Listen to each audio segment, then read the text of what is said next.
Hello, welcome to Mr. Rouse teaching some more math today. Today we are going to deal with lesson 6.4. We are finding common denominators. So we'll call it common B. So if I have a fraction as 1/2 and 1/3, you guys should already know how to do this because I taught you how to do it in the few previous lessons. But okay, we've got to find a common multiple. Remember, a multiple is, if I have multiples of 3, it is 3 times 1 is 3. 3 times 2 is 6. The multiples are the two factors you multiply together to get that multiple. So, I'm going to list all my multiples of 3. Now, what I always tell my students first off is see if can I times 2 times something and get 3. Obviously, in this case, I can't do that at all. So what I'm going to do is, I'm going to list the multiples. I'm going to always list the multiples of the biggest number. 3 times 2, so I have 3, but 3 doesn't go in. So 3 times 2 is 6. That lets me know something, because can 6 go 2 times something, give me 6? Yes. So I'm going to write 6 at both. Now, let's get rid of these multiples just for a second. Now, if I times this, I'm going to divide, then times. So 6 divided by 3 equals 2, and then 2 times 1 is 2. Then 6 divide, I wrote a time symbol.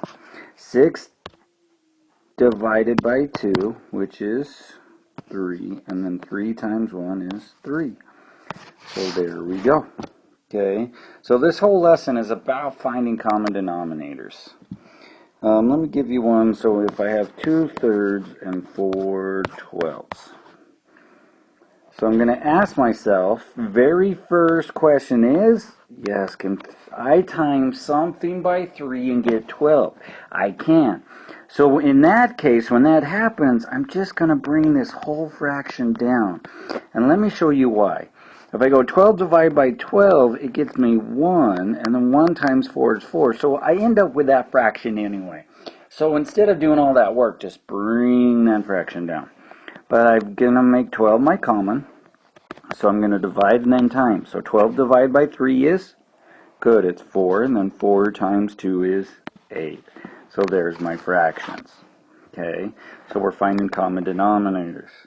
Now, when I have something like 1/4 and 1/6, okay, when this 4 does not go into this 6, so I'm gonna start over here and say I will list my multiples. 6 times 1 is 6. We already know 4 doesn't go into 6. What's 6 times 2?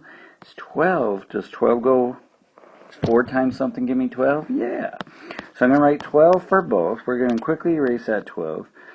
Then I'm going to divide and times. Divide and times. So 12 divided by 4 is, good, it's 3. 3 times 1 is 3. 12 divided by 6 is 2. 2 times 1 is 2. There we go. Okay. Ding, ding, ding. Awesome. So that's what you're doing. Even in this lesson when it has 3/4 and 5/6 and it wants to know whether they're equivalent or not, I'm going to do the exact same thing. I just did that last one and knew that their common denominator was 12. Because 6 times 2 is 12, 4 goes into 12, so we'll use it.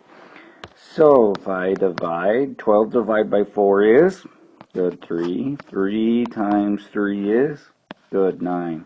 12 divided by 6 is 2. 2 times 5 is 10. Are they the same fraction? That would be no, they are not equivalent. So that's all we're doing for 6.4 is finding CD, common denominator. I hope you enjoyed the lesson. Join me next time as we do lesson 6.5. Have a good night, everyone.